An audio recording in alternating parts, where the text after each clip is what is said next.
If you can prove that every time you say, meet me here at this time, 100 people will turn up, or 50% of them, you better believe that a sponsor will be interested in that. Because if you're in a good niche, if you're in a tight niche, sponsors will want access to those people.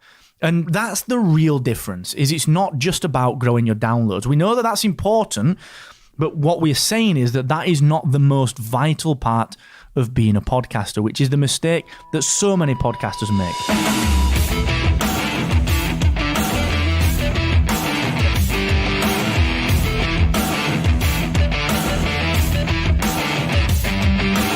Hey Feasters, welcome to episode 3 of season 5 of Living the Feast. I'm Jason, aka Rez, helping you improve your business by having a conversation with someone who's been there, had success, and built a business designed around the life that they want to live.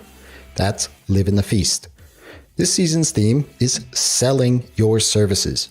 And I'm really excited for you to hear this conversation with Mark Asquith. I'll be honest, this was a bit of a free podcasting coaching session for me, but more importantly, it is for you too. Mark shared some things during this conversation about podcasting and how to leverage it for your business that I haven't heard anyone talk about so far ever. So in this episode, we dive deep into how being an audio influencer can position yourself as the expert, the person with the capability, the wherewithal, and the want to do the work, even if you're telling them how to do it.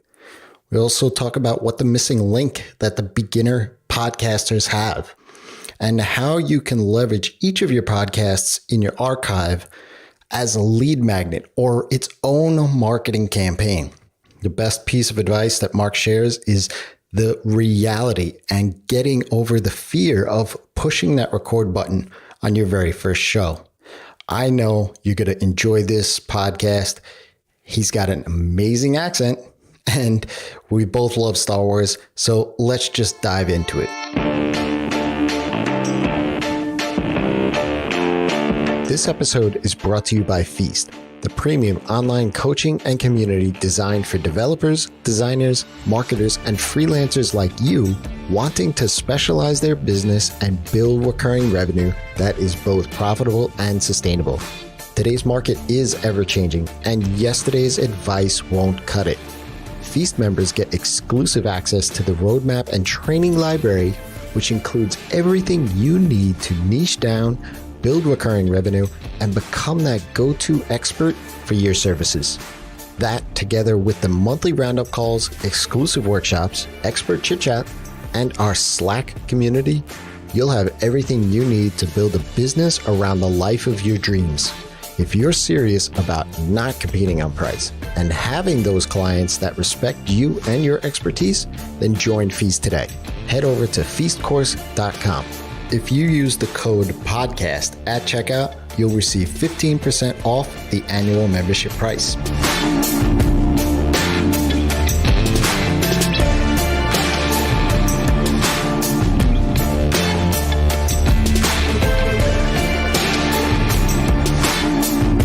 Hey Feasters, today's featured co-host is Mark Asquith. Welcome, Mark. Hey buddy, how you doing? Good.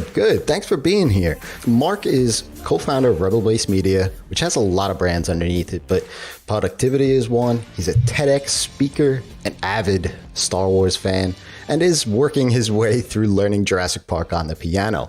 But aside from all that fun stuff, he's built up his business as a podcaster and is super passionate about helping others become audio influencers, and even gives free coaching each and every Friday on that subject. Mark, I'm sure I didn't do enough justice to that intro. Why don't you tell us a little bit more about who you are and why you do what you do?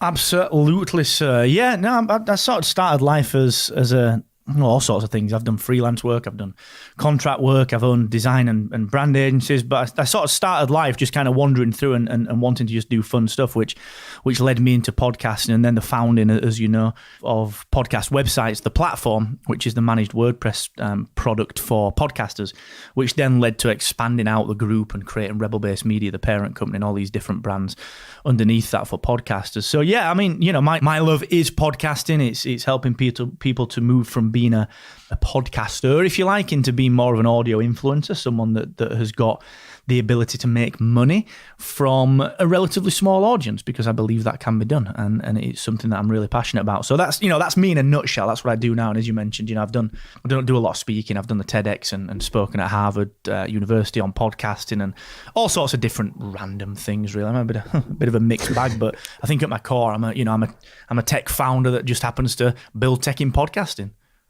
Yeah, and I love it, and that's how I have crossed paths in a number of communities together. Upreneur being one of them, just because I've attached myself to podcasting. I think it's a big part. I know it's a big part of my business, and how people come to find me, and so I'm right there with you. I know the power of hearing somebody's voice on a regular basis in your ears is really what it comes down to. I want to ask you a little bit before we really dive into it here is you mentioned transitioning from being a podcaster to an audio influencer. What does that mean for you? Okay, that's a really good question, man. So when we created podcast websites, we wanted to help the independent. So we wanted to help people that were looking to create a brand. So you mentioned there, Rez, that you're completely convinced that podcasting helps your business. And the reason that it does that for most people is that it helps them position themselves. It helps them build a brand. And every piece of content, every item that you put out that reinforces how great you are at what you do and how willing you are to help people does just that. It reinforces the brand. It builds that brand up. But what people tend to do, to be a podcaster, they focus on simple creation. Okay, they focus on recording a show 1, 2, 3, 4, 5 times a week, whatever it is. Mm-hmm. What they'll do is they get that show, they'll get into an automated promotional sequence, and they will simply not do anything but create and do basic level marketing on it. So when we were looking at wanting to help people more through podcast websites, I had the idea for the Podcast Success Academy, which is our membership. It's a free membership. And the goal is to turn people into these audio influencers, with the distinction being that even if you've got a small, quote unquote, small audience, you've got 100 downloads per episode, which for the most part, people aren't going to take notice of, sponsors aren't going to care about. Mm-hmm. They know it's pointless. Actually, you still have potential, okay? Because those 100 people turn up and they listen to you every time you publish. So they're fans. They're not 100 people, they're 100 fans. And right. If you're a band and you're touring locally in your local area and you've got 100 fans, you're doing all right to fill the first 5 rows of any gig that you play. Sure. That's not bad. So the goal is, like I said, with the podcastsuccessacademy.com, it's all about how do you connect with those people as people, and how then do you use that trust, that loyalty to help to build your brand and to help them with whatever they're struggling with. And you can monetize that in so many ways. And I said a second ago that on pure downloads, sponsors aren't really going to be bothered at 100 downloads. But if you can prove that every time you say, meet me here at this time, 100 people will turn up, or 50% of them, you better believe that a sponsor will be interested in that. Because if you're in a good niche, if you're in a tight niche, sponsors will want access to those people. And that's the real difference, is it's not just about growing your downloads. We know that that's important, but what we're saying is that is not the most vital part of being a podcaster, which is the mistake that so many podcasters make. So that's the kind of, I guess that's the elevator pitch on audio influence, I think. Yeah, no, I think that's great. I mean, I know from my own experiences, when I first started podcasting, it was really just about connecting with other like-minded folks. It was a group of developers talking geek speak, really is what it was. And we would invite other folks onto the show. But, we were really in a tight niche. I mean, it was really just about the WordPress space and developers and talking that kind of stuff. So, writers and marketers and things like that, they weren't really into the show too much, but we were getting interest. We were getting recognized just by being as inconsistent as we were. I mean, it was just a Google Hangout that we just decided to set a date on, and every once a month, and it wasn't regular at all. It was just like push publish. Hey, we're out there, right? But it was fun to do, and people were the close knit group that wanted the show and listened to the show or be on the show. I guess we were influencers. I never really thought about it in that light before, but just to get it out there made a difference. Well, that's a really interesting thing that you said. And one phrase that you said there has really stood out, which was that you were a tight-knit community. That's the goal, is to build a tight-knit community. It doesn't matter how big that community is. It can be 10,000, it can be 1,000, it can be 50. But if you build a tight-knit community, and it's the old classic 1,000 true fans, but think it through kind of bigger picture. You were saying there that you were inconsistent and you were just sporadic with it, but that's actually not true. You were consistently inconsistent. So people knew, sounds weird, but people knew exactly what to expect. It wasn't detrimental. It was a case of, it's like Dan Carlin, Hardcore History, massive podcast, huge show, massive. And he publishes every now and again, and he's late, and he tells people that he's late, and he's struggling with it, but it's still massive because he's consistently inconsistent, but he communicates that with people. He gives people a heads up, so it's not a bad thing. It's what you've done there is perfect. You've said that you created a tight-knit community, which is ultimately what we should all be striving for. That is true audio influence. Yeah. So I'm curious. I mean, we talked a little bit about sponsorships and things like that, and obviously niching down and having that community of people that, show up and fill the first rows of an arena or whatever, right?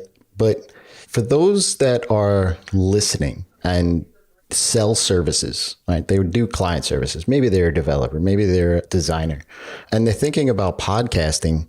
How can they best position the podcast for themselves and their business to grow? So it depends what their aims are with their content. Okay, so if you're a web developer, you've got to ask yourself, okay, who am I actually trying to sell stuff to via this podcast? And that's not to say that you're going to sell stuff directly from the podcast. What I'm saying there is that you've got to understand what people are going to listen to this that may or may not in the future want what I do. Okay, whether that's me as the public speaker, whether that's me as the web developer, whether that's me as the agency, whatever that is, you've got to understand what your goals for the podcast are. And then ultimately, you've got to do one of two things. We all talk about adding value. Like, that's a given. It's almost like, I always think that if a podcaster says, well, all I want to do in my podcast is add value, it's almost like a plumber saying, all I want to do is fix your plumbing. Like, dude, if you can't fix my plumbing, you are not a plumber. Please leave my house and send me a plumber. Like, It's a very logical thing, but it's just this kind of BS that people say.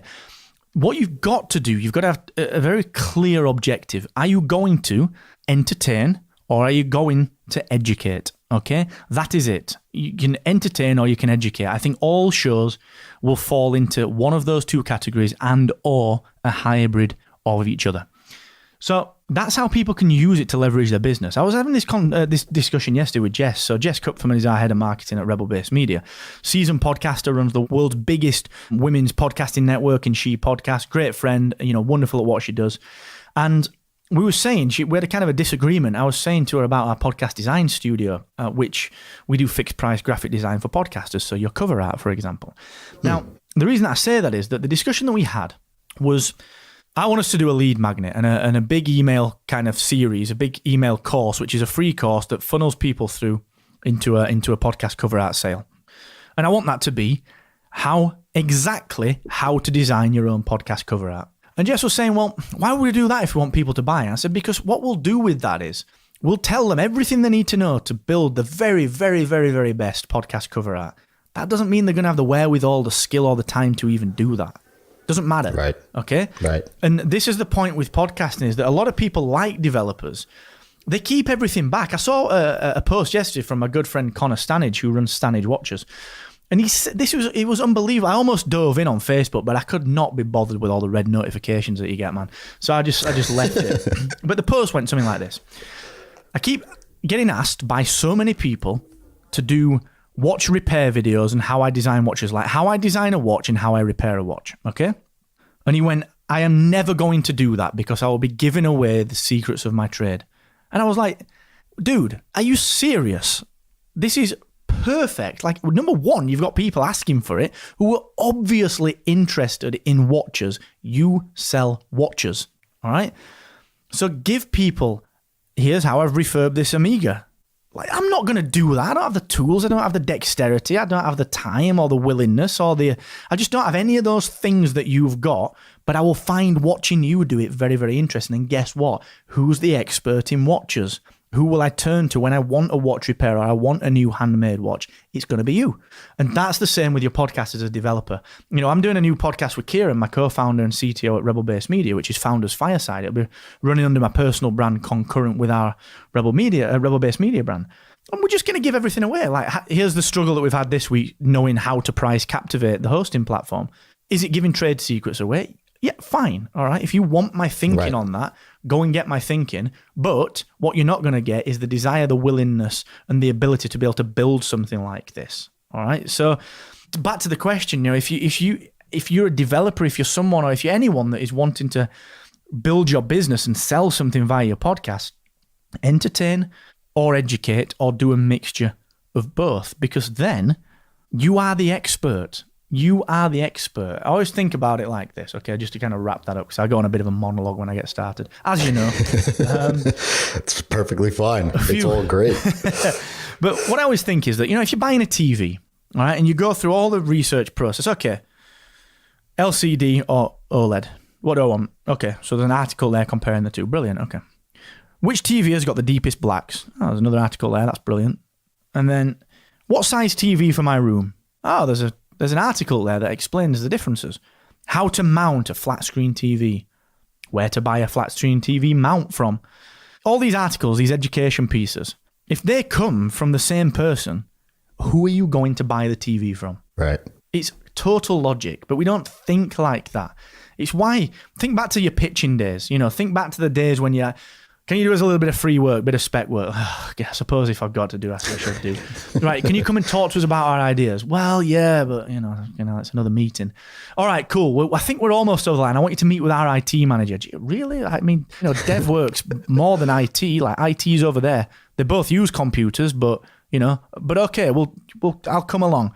That's all we were doing back then, and we hated it, because we had to go through all that bloody rigmarole. We had to jump through the hoops. But what we were doing is we were answering the questions they were asking. We were closing off every barrier. Now, we don't have to attend those meetings because guys like you put amazing content out teaching us how to answer these questions ourselves. And then who's the expert? You are.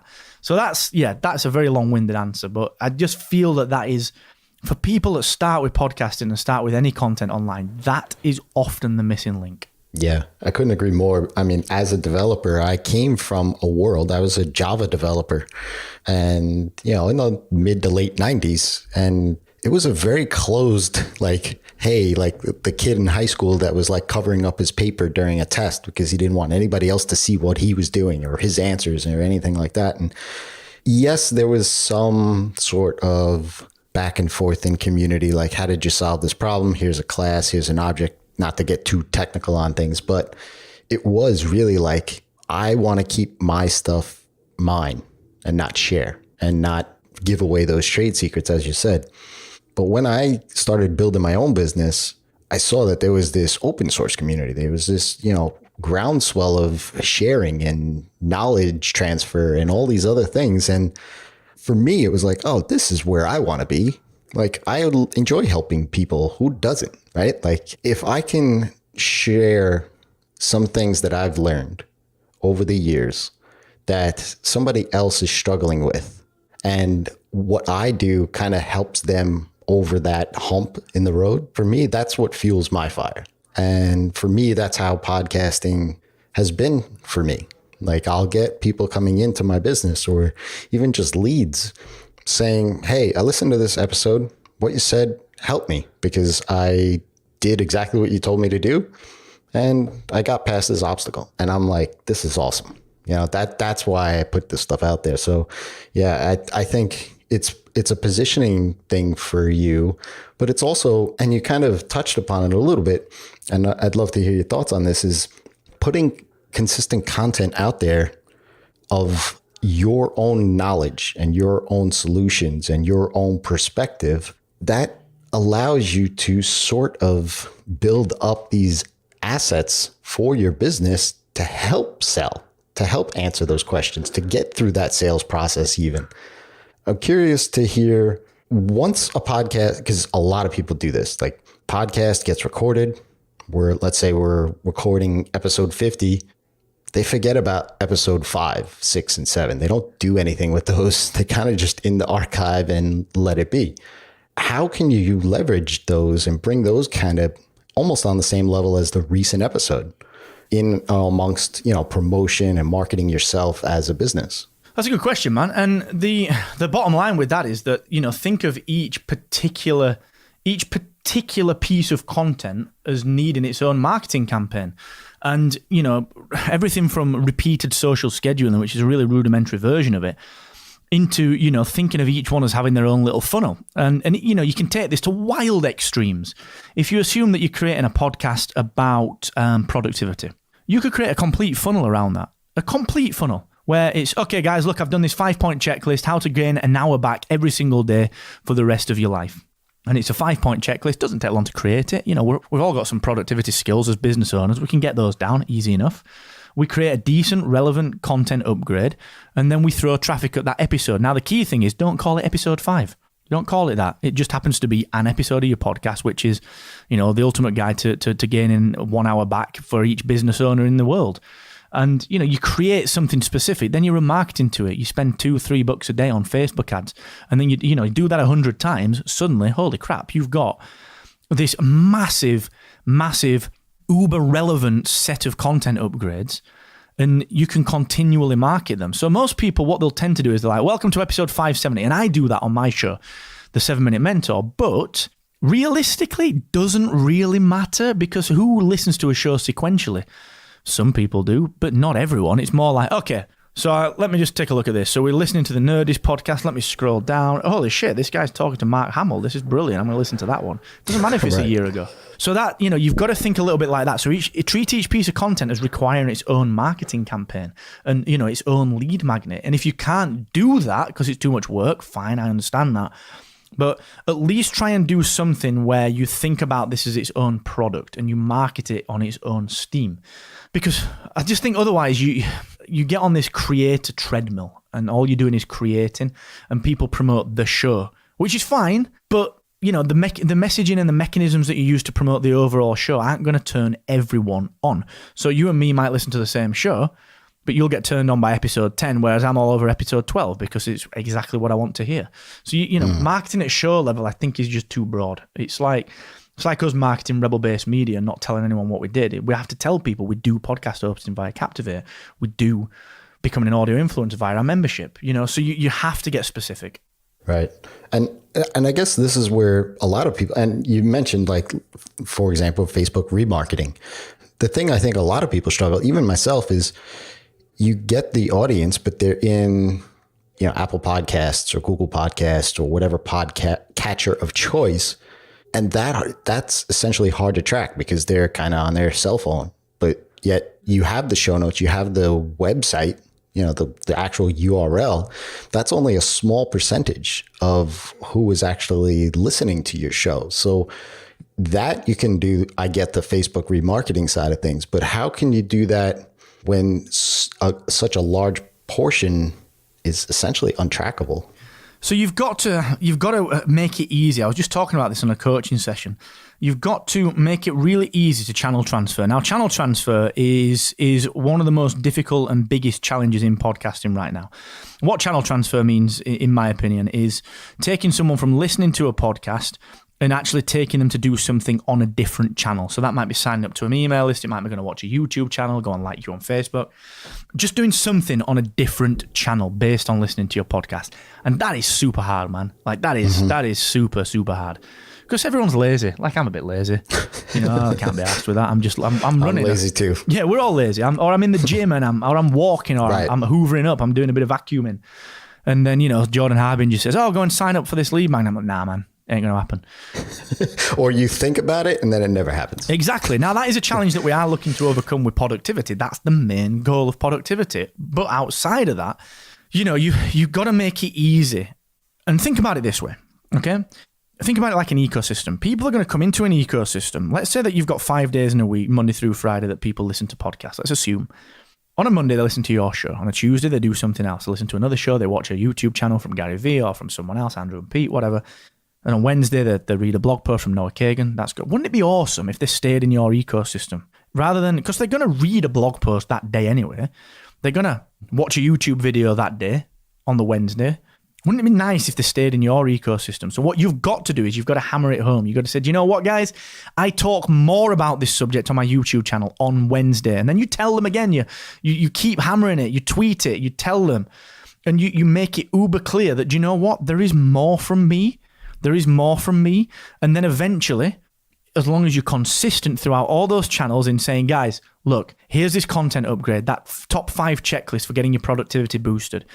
And you're talking about that on all of your channels, your YouTube, your blogging, and your podcast, and you throw it right through, eventually, you better believe it, that people will jump ship and they will change channel. They will jump onto your email list. I had a discussion with Raf, so he runs serve.vet. He's one of my coaching clients.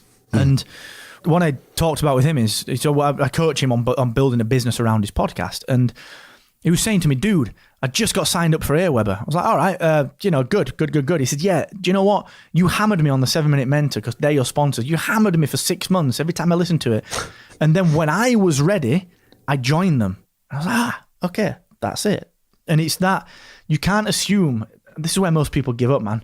You can't assume that just because on one episode you got, by the way, go and join my academy, and no one does it, that your academy's failed.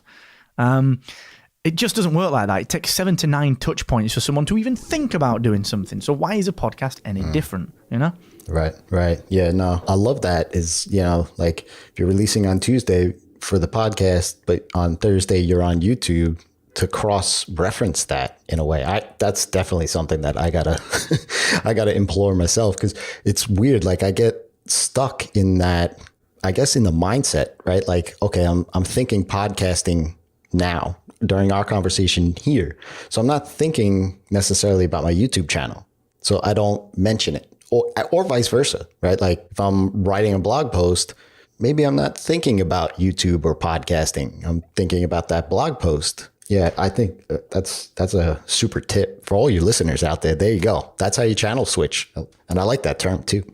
So for folks, and I guess this is something that I get asked a lot, because I always say that I have introverted tendencies, right? So in high school, I was a geek, but I was also an athlete. So I kind of like crossed the line a few times.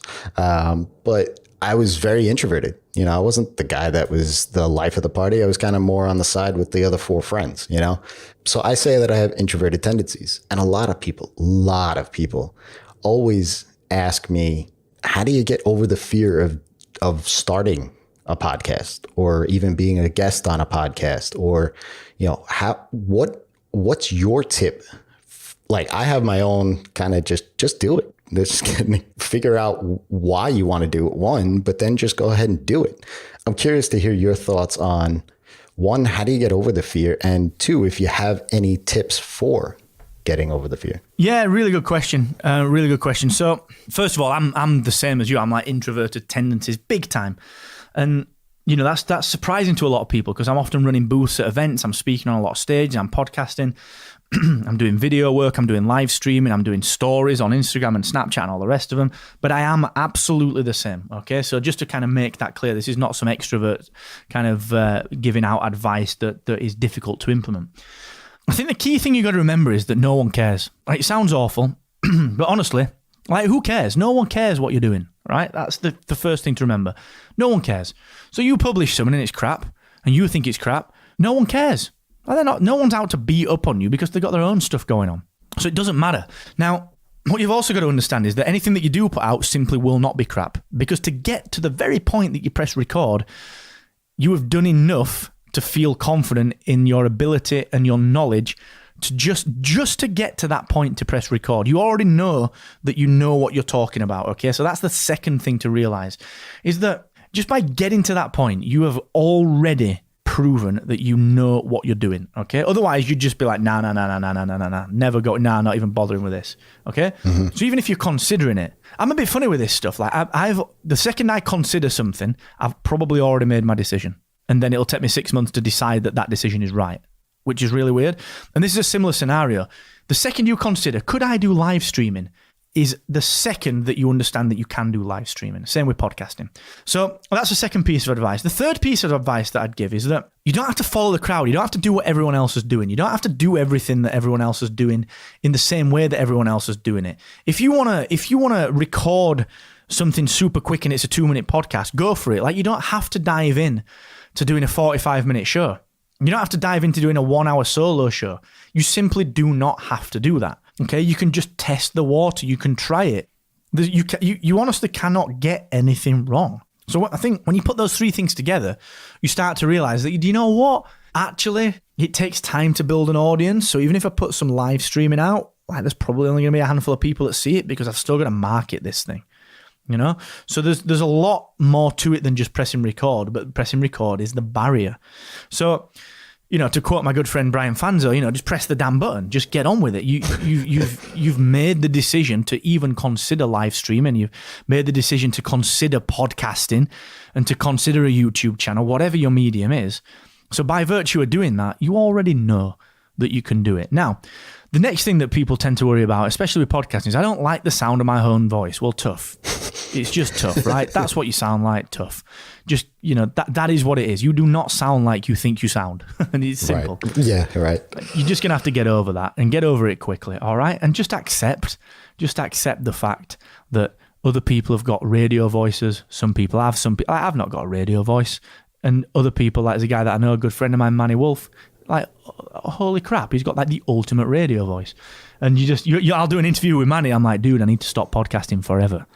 Because he's like, hey, Mark, how are you? And I'm like, shut up. And it's just, you know, he's like got the best voice ever. But you've got to understand that people are tuning in for 2 reasons, okay? And I talked about it earlier. Entertainment or value is reason 1. They're tuning in because they think and they know that you've got something to say. Number 2, they're tuning in for you because you and I could say something totally the same, the exact same thing, totally the same. But I'll say it in my way, you'll say it in your way. And you'll deliver it with that gusto and that passion that comes from all your experience and your years of doing what you've done and your dreams, your ethics, your ideals. And I'll do it with all of the same things from my life. So we'll deliver it from different perspectives. So people tune in to be entertained or to be educated, and they tune in for you. So they're already on your side. You know, they're already on your side. So it's a lot easier than you think. Yeah, and I love that. I mean, that's quintessential. You know, a mutual friend of ours, Chris Ducker, he says, your vibe attracts your tribe, right? Like, I always ask any service clients or even coaching clients, how'd you hear about me? And 80% or 85% even of those people come by way of a podcast, whether it's mine, whether it's me being on somebody else's. But they say that, and then they say, I'm here because, sure, you know, as a web developer, there's millions of us out there, right? Why they chose me is because of me, right? There's something that I've added into the mix there that resonates with them. And then on the flip side, people don't buy from me because I'm me. And that's fine too. You know, I want to be able to attract those that I want to be around. So I love that. Mark, before we wrap up here, what's next? What's next in the next 6-12 months? There's a lot of stuff. No, there's a lot of stuff. So we've got so Rebel Base Media. We're upgrading all of our media hosting for podcast customers. So we're launching Captivate.fm, which is the world's only growth-oriented podcast host. So we're going to give you a lot more data to work with. We're going to teach you how to build your podcast brand. So if you're looking to start a podcast or you're looking to jump ship to another media host that wants to help you grow, Captivate.fm is launching at the end of January. We're going to be doing a lot of rebrand and upgrade work to our podcast websites, managed WordPress platform for podcasters, and our Podcast Success Academy. And then I'm going to be all over the place, actually. I'm going to be speaking at Podfest in Orlando. I'm going to be at Podcast Movement in Orlando again. I'm going to be at FinCon. I'm going to be over on the East Coast for 2 or 3 months as well. So there's a lot of really good stuff, but it's all about podcasting. And then I've got my own personal rebrand as well. So starting from the 26th of March, I'm going to be really, all of my content will be focused on teaching you how we are building Rebel Base Media. So rather than it being, okay, my own personal brand's over there talking about general stuff, it will be, I'm the CEO of this company. My personal brand will tell you like the down and dirty stuff that if I was to publish it under the main brand, people will be like, what is going on? I want to tell that behind the scenes. How do we do this? So that's it. Yeah, that's what's coming up, man. Wow, awesome. Yeah, and if you're going to be on the East Coast, I know podcast movement on the East Coast. I didn't know about these others, but yeah, we should try to meet up. I'd love to be able to grab a pint with you or bite, whatever, coffee, tea, whatever you fancy. Always a pint. At the time of the day, love to be able to do that. I'm well up for that, man. Always a pint or a whiskey, depending on the time. I'll be perfect. I think I'll be in New York. I think I'll be in New York City for maybe 1 to 3 months. I've not decided the timings yet. But yeah, anyone wants to connect, want us to talk about podcasting, just hit me up and I will, what's my Twitter? At Mr. Asquith. Just tweet me and we can just grab a beer, yeah, and Rez will definitely get one. Definitely. Awesome. And there you go. I was just going to ask, where can people reach out and say thanks? Come along to the free coaching. I do it as Rez mentioned earlier, I do it every single Friday. So come along, 30 minutes, free coaching from me. I can't remember the address for it. It's excellence-expected.com/free coaching. That's what it is. How did I not remember that? I say it like 5 times a week on my podcast. Yeah, and it's the easiest thing ever, right? It really is, man. Awesome. Well, thank you very much for your time today and such value. This was like a free coaching session for me, and I know for the listeners as well. So I thank you for your time. Hey, pleasure, man. Keep up what you're doing. It's awesome work. Thank you. Appreciate that. And for everyone else, until next time, it's your time to live in the feast.